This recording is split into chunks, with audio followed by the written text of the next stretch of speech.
A detective showed me surveillance footage. The detective's face stayed flat, but his eyes betrayed unease. He slid the grainy footage across the table.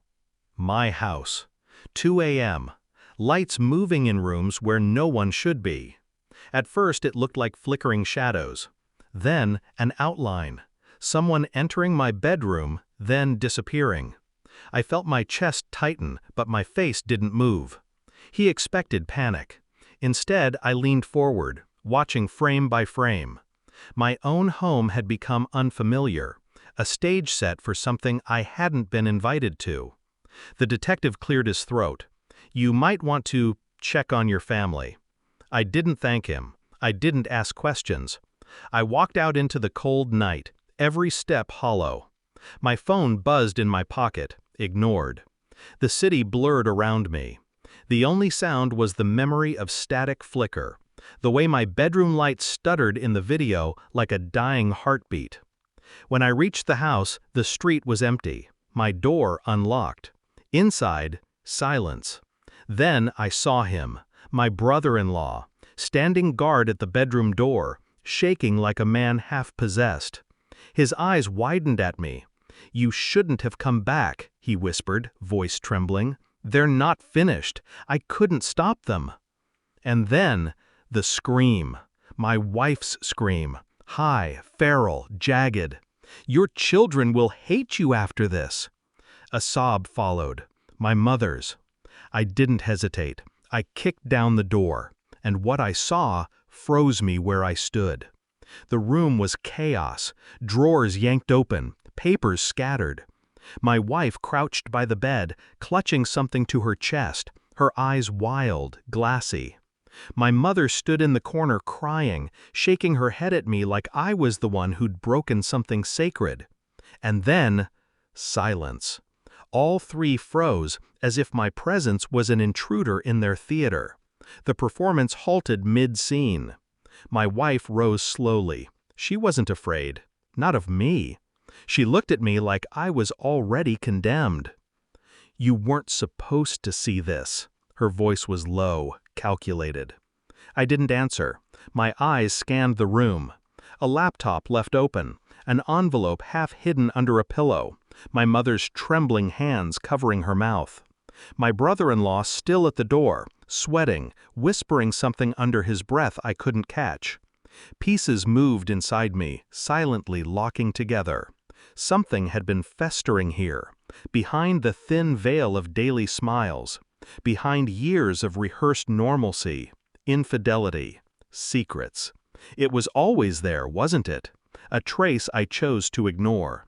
But now the theater lights were up, and every mask was slipping.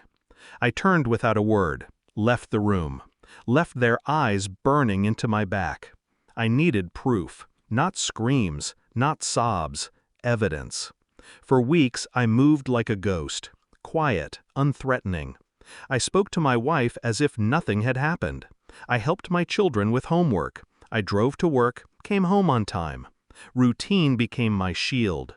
But every hour I was gathering threads, bank statements, phone records, GPS logs, things she didn't think I noticed. The subtle late-night absences explained away with rehearsed excuses. The perfume that wasn't hers. The faint imprint on the sheets that didn't match my body. I visited the detective again, asked questions he wasn't supposed to answer, slipped money across the table, got more footage. The lights weren't random. They were signals. My brother-in-law knew. My mother knew. She had been helping them, covering tracks, silencing doubts. And through it all, I remained calm.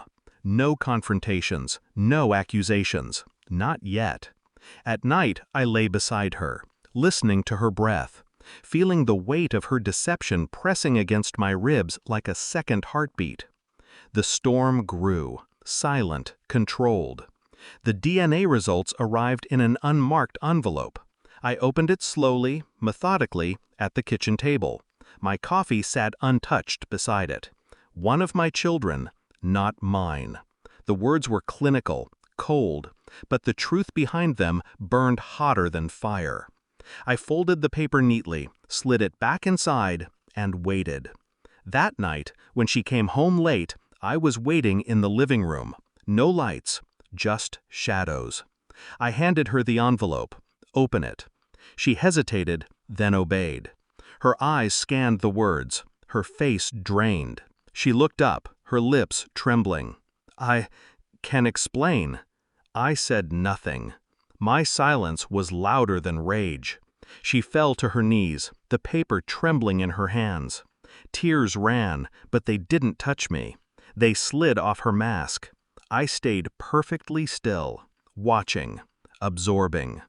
The next morning, I gathered them all. My wife, my brother-in-law, my mother. Even the children, though they didn't understand. I placed the envelope in the center of the table. You wanted to hide, to twist, to play me like a fool. But the stage is over. No raised voice, no anger, only truth, spoken like a verdict. My wife sobbed, clinging to excuses. My mother begged, saying she only protected family. My brother-in-law stared at the floor, his guilt carved into every line of his face. I turned to my children. This, I tapped the envelope, is why I'm leaving. Remember this moment. Remember who lied to you. I didn't wait for response. I didn't stay for pleas. I walked out. Their voices followed me down the hall, desperate, breaking. But my steps were steady, controlled. I didn't slam the door. I closed it quietly. Final. The night air was colder than I expected. I stood on the porch inhaling deeply, letting the silence wash over me. Behind me, that house was still alive with sobs, whispers, denial. But it wasn't mine anymore.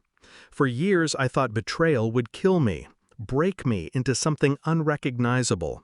Instead, it made me sharper, calmer, unmovable. They had spent so long weaving lies, thinking I was blind. They never realized silence was my weapon. I walked into the dark, each step further from their noise, closer to clarity. The truth doesn't heal, it cuts, and I let it, because sometimes destruction is the only freedom left. I didn't look back, I never will.